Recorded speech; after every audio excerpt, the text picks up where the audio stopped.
स्वच्छ परिमल व्यवस्था को भांगी लुटि नेले किछि श्रमिक। पंचायत पाई निर्माण होइतिबा वर्ज्य वस्तु संग्रह केन्द्रर ग्रिल और टीण आजबेस्ट को भांगी नहीं गले। काले स्थानीय सरपंचों इंगित लुट होइतिबा अभियोग आनिले पंचायतवासी।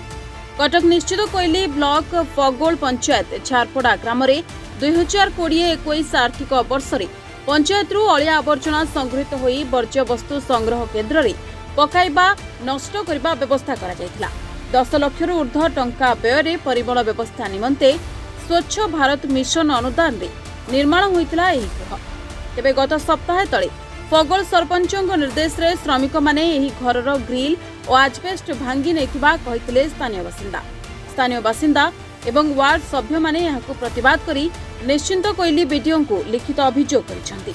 तेबे सरकारी अर्थ रे निर्माण होइतिबा वर्ज्य वस्तु संग्रह केन्द्र को सरपंच काहींकी कहा निर्देश रे आउ कहा स्वार्थ रे भांगी नहीं गले तार खुलासा हेबार आवश्यकता अति जरूरी हो पड़छि। आम गाँव में आगे सरकार जो व्यवस्था करथिले स्वच्छ परिमल व्यवस्था माने परिष्कार परिच्छन्न रखा सब आवर्जना कुंड भी बना होता 1,70,000 टंका व्यय आर्थिक वर्ष 2021-22 कार्यनिर्वाही संस्था ग्राम पंचायत स्वच्छ भारत मिशन रईटा को पवन रे उड़ी जाइथिला।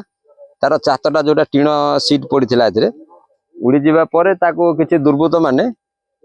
भांगिकी नहीं जाइछन्ती। आ ग्रिल गोटे लागिथिला ग्रिल टाको भी खोलिकी नहीं जाइछन्ती। नहीं कौन कले पचार से कहते आमको सरपंच कहते आ सरपंच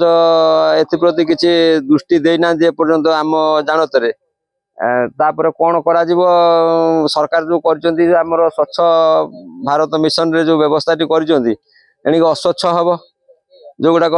आवर्जना कुंड जब न रहा अलिया आवर्जना सबुआडे पड़ रही कौन दृढ़ पदक्षेप ने सरकार से बाकी रहा देखापी गोटे किछि दिन है दुर्बृत्त माने गोटे जंती माथी पंचायत रे जे कि फगोल पंचायत ऑफिस रु भी हो कि आमर सरकारी जहाँ जिनस तैयारी से जिनस हो किसी जिनस नहीं कि बिकिबा बिकी भांगी खाइबा एही गोटा माथी किसी दुर्बृत्त माने आम फगोल पंचायत रे। तो देखो गोटा 1,70,000 टंकार जिनस सरकार आम करथिले आम पंचायत करथिले आम पंचायत किंतु स्वच्छ रहिबो। तो से मैंने बोधे चाहूना पंचायत स्वच्छ रो तो से सब जिनस देखते कि भांगी भंगिकी नहीं कड़े जाता पता ना तेणु आम आपण सरपंच आम जो सरपंच अच्छे वीडियो को आमर जो कार्यनिर्वाही अच्छा सरकारी अधिकारी आम आपण निवेदन करुचु एक्चुअली जिनस जो यार गोटे तदंत करूँ गोटे जी दोषी जी अच्छा कड़ारू कड़ा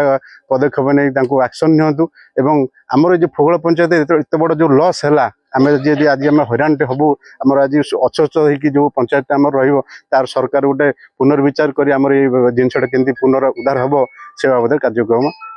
पदक्षेप ने दृढ़ पदक्षेप ने अभियोग आम ब्लॉक डेवलपमेंट ऑफिसर बा बीडीओ को आम गोटे लिखित अभियोग करूँ सरकारी जो आउ अच्छा आम जो ये आरडब्ल्यूएस जो अच्छा भी जनईचु बाबद से मैंने कहते तुरंत ये बाबद आम चिंता करूँ देखा आगामी दिन से कौन करें खाली ये अपेक्षा अच्छु। सालेपुर ज्योत्स्ना रानी सिंह को रिपोर्टर्स टुडे।